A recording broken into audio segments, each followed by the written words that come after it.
Hey, good morning. How y'all doing? It is, well, Red Beard. It's a damn fine day to talk about some books. And we are here for Beard Book Talk, where I show you what I read, what I got, what I'm going to read. I had a great week. Finished a bunch of books. Like I said, I am hitting my flow. I'm hitting my, I don't know. I've always been a reader, but I feel like I'm hitting my reading era. Again, very, very repetitive here on this channel, but a lot of that comes to the fact that my kids are grown, getting there. Got a 17-year-old, but he is, driving, handling his own business, and it puts a lot of extra time on my hands, which is sad, but very, very, very, very cool. So, anyway, so starting to define what the next chapter of my life looks like, and it's going to be a lot of books, I can tell you that much, but things like that. So got through a shit ton of stuff. My wife and I are hitting bookstores a lot more frequently. She will now pull into them without me having to ask. That's really fucking cool.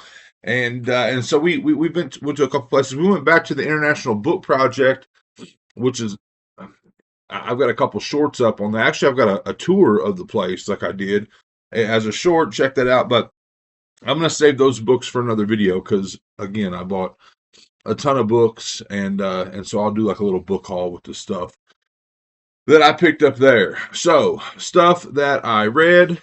Let's see here. I finished The Overstory by Richard Powers. This is the Pulitzer Project number 7. It is the winner for 2019, and it's awesome. I mean, it is a book about environmentalism and activism and trees. This book's about trees, but it's about people. It's about all of us who live in the understory, what goes on below, and about the overstory, the trees themselves. But great book. I have a review up for it. I 5-star, loved it. It's right now it's in an undecided tie with Demon Copperhead by Barbara Kingsolver for my favorite of the 7 Pulitzer winners that I've read. But it is a great book. I also finished Mexican Gothic. This was 2 stars for me. It was just okay. I mean, it's very, very slow burn for me. The payoff wasn't worth it. I've had a review up for this as well, but I said some things like it's supposed to take place in the 1950s. Other than the fact that there's no cell phones present, you wouldn't know that. It's supposed to take place in Mexico, and really, other than the fact that there is a slight bit of Spanish used here and there, you would not know that this book could have taken place in rural England and come anyway. But I mean, I just didn't love it, and I'd seen a shit ton of build up, a shit ton of hype about it. The cover is beautiful, very dynamic. 2 stars from me.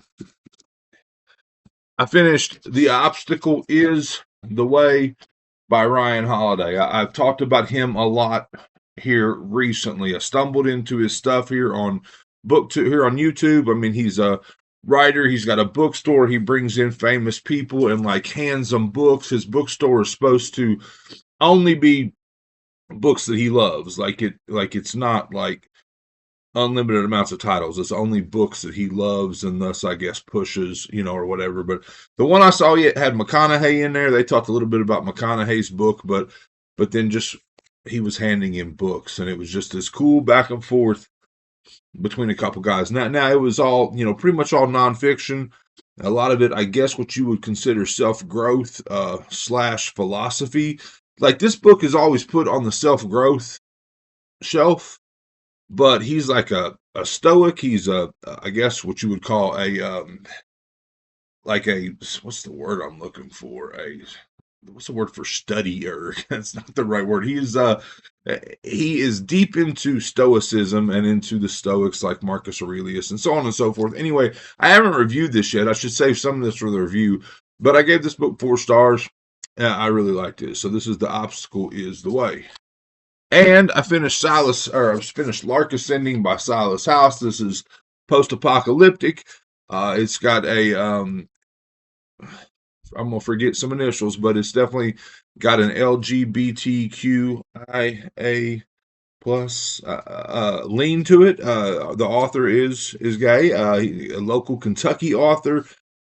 He visited my wife's college and did like a reading and signed a bunch of them. I mean, I, I hate to say this, I haven't read much of Silas House's work, but I've known of him forever. I've had his books. I mean, I stumbled into book events or gone to bookstores where he was coming or going or whatever. But anyway, this book was 4 stars for me. Really liked it. I still have to review it. We're going to talk about it.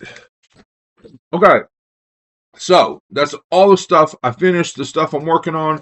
I got The Neighbors by Anya Alborn. I'm reading that, about a little over halfway. My audiobook is My Dark Vanessa by Kate Elizabeth Russell, and this book is it is stomach turning. I mean, it's to get into it. It's about a 42-year-old high school teacher, but at like a private, like academic, like what's the word I'm looking for? Prep school type thing. I mean, not your normal average everyday high school, right?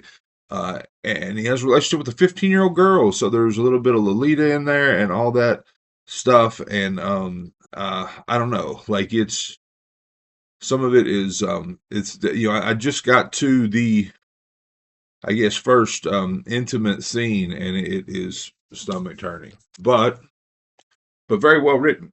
So anyway, I'm enjoying that. I mean,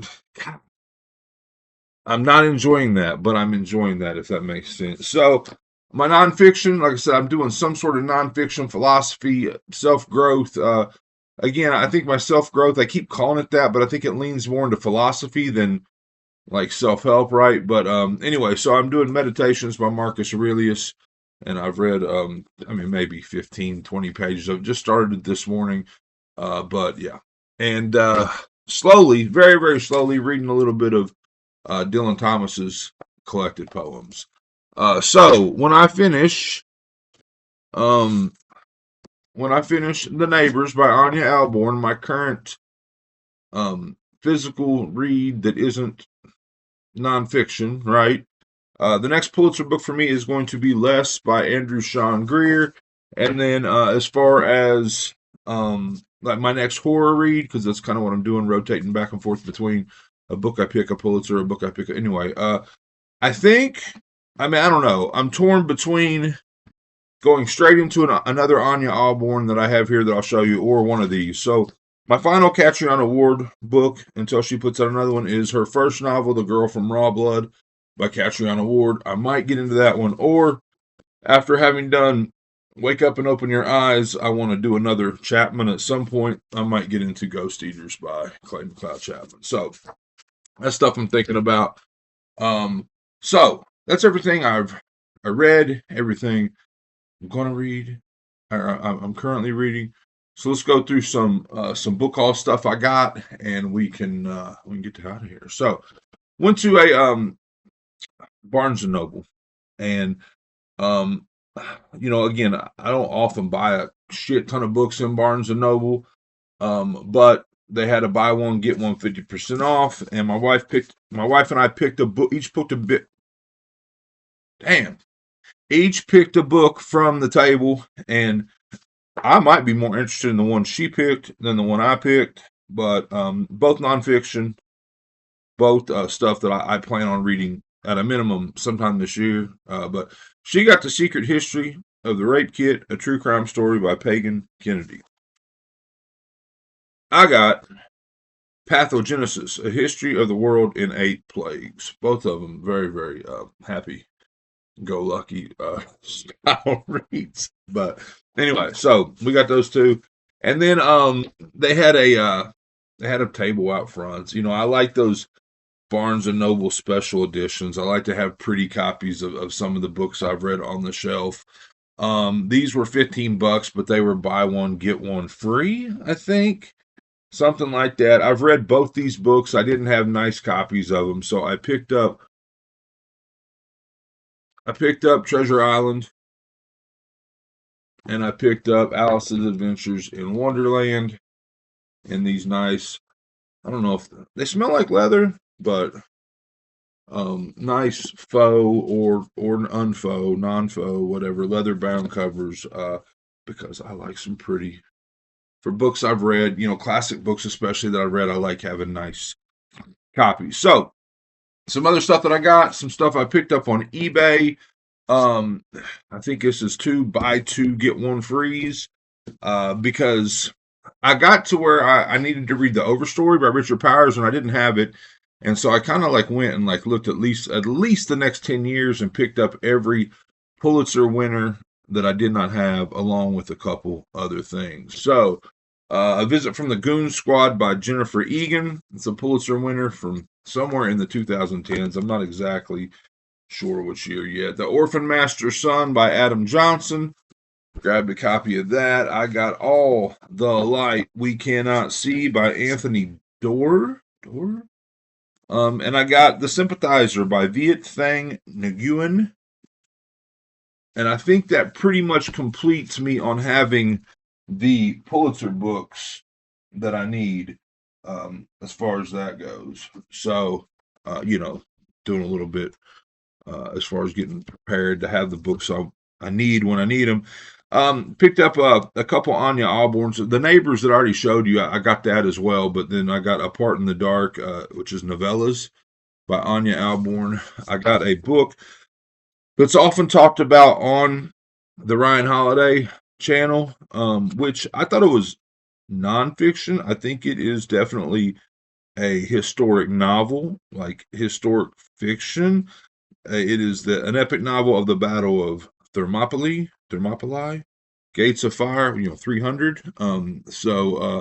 Anyway, I picked that up and plan on reading that this year eventually.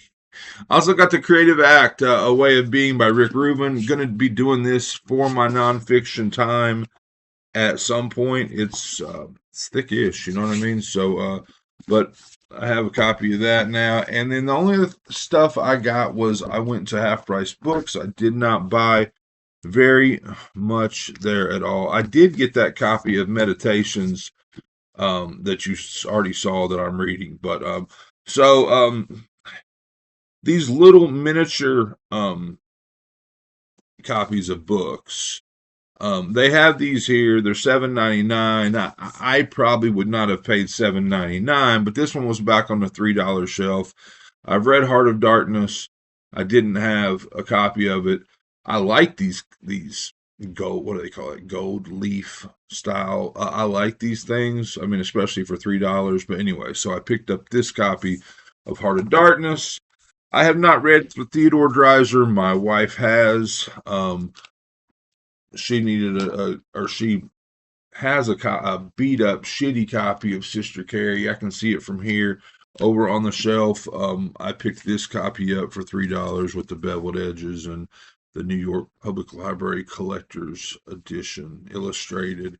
So anyway, grab that. And then, like a week ago at the International Book Project, I got a copy of The Year of the Flood, book 3 in the Oryx and Crake Margaret Atwood series, and I lucked into at Half Price Books a $3 nice copy of Mad Adam, which is book 2 of the Oryx and Crake series. Again, I've read the entire series. I'm just slowly, when I find them at reasonable prices, picking up books that I need for my have read it collection, I guess. So that's it. Trying to think if there's anything else going on. So audio, like I said, I'm doing My Dark Vanessa. I'm doing a really good job now of, a lot of times I'll pick an audio book and then have to go buy a copy. So I'm kind of picking my audio based on stuff I've already had. I know some things that when I finish My Dark Vanessa, my Audible will have re-upped. So, and on Audible, I'm doing the Game of Thrones book. So I might go straight into the 4th book of Game of Thrones. I'll have another credit on Everand, which is the other app that I use where I'm reading My Dark Vanessa. As far as that one goes, there's a couple books I've got identified. I'm thinking maybe Nosferatu by Joe Hill. I'm getting to a point where I am comfortable doing books I know nothing about. Like I said, I suck at audio, and for the longest time, I've been doing Stephen King rereads or stuff like Game of Thrones, where I already know the story. But I'm getting better, and I'm getting more comfortable, having done Mexican Gothic that way, and having done the Lark Ascending by Silas House that way. I'm getting better at doing books I know nothing about in audio, so I'm pretty excited about that. But anyway, I've got Nosferatu Sat Aside. I might get into by Joe Hill. I've got the Hacienda. I think that's by Isabel Cañas. I might. I mean, I don't have it in front of me, but and there's a couple others. Oh, Lone Women by Victor Laval. Those are the three that I own. They're sitting over here, and they're available on Everand. And so one of those will be probably after Game of Thrones. One of those will be my next audio. So that's it. Hey, I hope you're having fun. I hope you're enjoying your books. Again, I am. I've always been a reader, but I think that in the current climate, the current temperature of things going on here locally in America, I am burying myself a little bit more in books than I ever have. Which again, you can judge me if you want to. I mean, I that's just I just don't turn the news on in the morning. Part of that's this new stoic mindset of controlling the things that I can control. But that's just where I'm at currently. I'm definitely digging more into books and less into this, and so anyway, appreciate you being here. I hope you're having a fine Monday. It has rained horribly here for days, for 3 or 4 days, flooding. I mean, I think we were. I don't know what we actually got. We were proposed, or we were.